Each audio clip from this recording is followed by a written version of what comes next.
eego kheyraadka faraha badan ee shidaalka uu ka mid yahay ee dhex ceegaaga Soomaaliya. wargeyska Daily Sabah ee laga leeyahay wadanka Turkiga ayaa warbixin ka qoray tartanka iyo hardanka loogu jiro soo saaritaanka shidaalka Soomaaliya oo ay ku loolamayaan wadamo uu Turkigu ka mid yahay. 10 sanadood ee la soo dhaafay ayuu sheegay wargeysku in Soomaaliya ay gaadhay horumaro waaweyn oo dhinacyo badan taabanaya sida dawlad wanaaga, nabadgelyada, nidaamka dib u habaynta dhaqaalaha iyo isbedelka ku yimid dib u dhiska ciidanka xoogga dalka Soomaaliyeed. wuxuu Daily Sabah sheegay in Soomaaliya xeebaheeda iyo biyaha sare ee badweynteeda ay u furayso sahminta shidaalka ee ay ku loolamayaan wadamada shisheeye iyada oo raadinaysa inay noqoto xarun dhaqaale oo gobolku uu ku tiirsan yahay isla markaana hormuud u noqoto guud ahaan dalalka Afrika. cilmi baaris la sameeyay ayaa muujinaysa in gunta hoose ee badweynta Soomaaliya ay dhex ceegaagaan kheyraad gaaraya ilaa 100 bilyan oo fuusto oo saliid ah. tani oo xiise weyn gelisay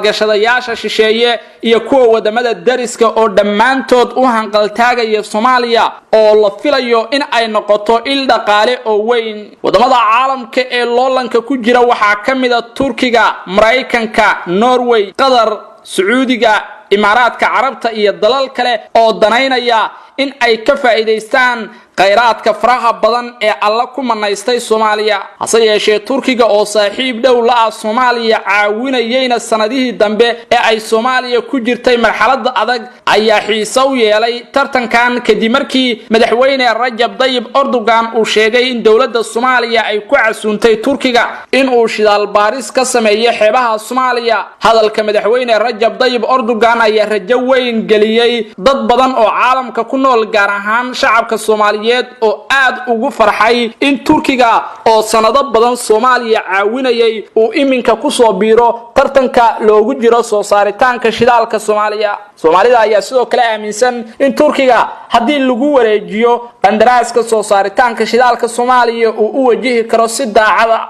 loolanka loogu jiro in Soomaaliya shidaal laga soo saaro iyo sahminta shidaal ee ka socota xeebaha Soomaaliya ayaa soo socotay muddo 50 sano waxayna bilaabatay sanadkii 1950yadii markaasi oo shirkad la oran jiray Agib oo hadda loo yaqaano Ini iyo shirkadda saliida ee Sinclair ay fuliyeen daraasad juqraafiyadeed dabayaaqadii 1980yadii. shirkadaha ay ka mid yihiin Conoco iyo Shell ayaa la siiyay sahminta shidaalka Soomaaliya. hase yeeshee markii Soomaaliya ay ka dhaceen dagaalada sokeeye 1991 shirkadahaasi waxa ay joojiyeen baaristii ay wadeen. hase yeeshee waxa ay cadeeyeen in hadda ay awood u leeyihiin in ay soo saaraan shidaalka Soomaaliya iyaga oo haysta baaristii ay horay u sameeyeen. blogyada ay iibsadeen shirkadahan waxay sheegeen in ay yihiin kuwa laga soo saari karo kheyraad aad u fara badan isla markaasina haddii ay fasax ka helaan dawladda Soomaaliya ay si dhaqso ah ku soo saari karaan shidaalka Soomaaliya.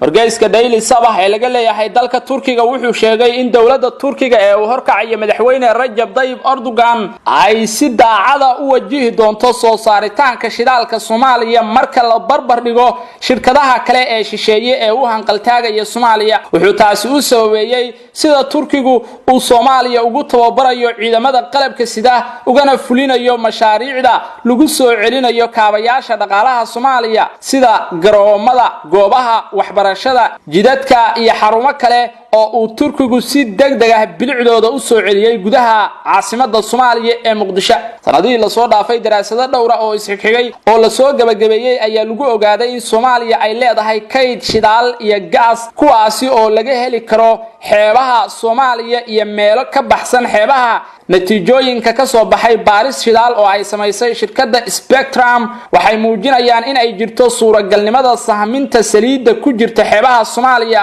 waxay shirkaddan sheegtay in Soomaaliya lagu tilmaami karo dalka kaliya ee haysta kayd shidaal oo ka badan dadkiisa isla markaana haddii la soo saaro noqon kara kan koowaad ee dhinaca dhaqaalaha iyo wax soo saarka saliidda ku hogaamiya caalamka qaasatan Afrika. tani waxa ay fursad u tahay bay tiri shirkadu guud ahaan dadka Soomaaliyeed oo xoori doona furka faqriga haddii lagu guuleysto in la soo saaro shidaalka iyo gaaska ku jira Soomaaliya. sidaa darteed ayaa dhowrkii sano ee la soo dhaafay waxa soo ifbaxayay xiisaha sii kordhaya ee loo qabo ilaha saliidda iyo gaaska ee xeebaha Soomaaliya bishii June ee la soo dhaafay wasaaradda batroolka iyo macdanta ee dawladda Soomaaliya ayaa heshiis la gaartay shirkadaha Shell iyo Exxon Mobil oo ay siisay ruqsad ay shidaal baaris uga samayn karaan xeebaha Soomaaliya waxaana shirkadahaasi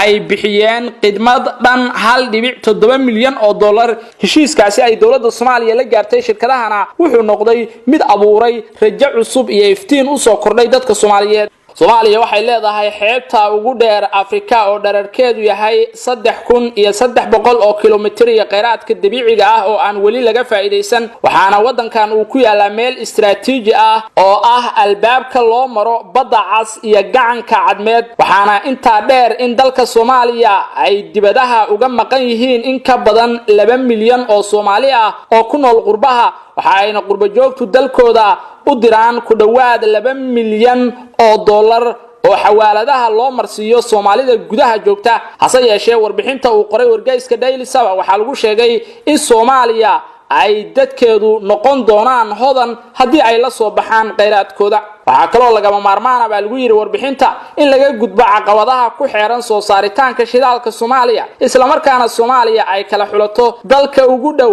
ee soo saari kara shidaalkeeda laguna aamini karo kheyraadkaas faraha badan ee ku jira biyaha iyo bariga Soomaaliyeed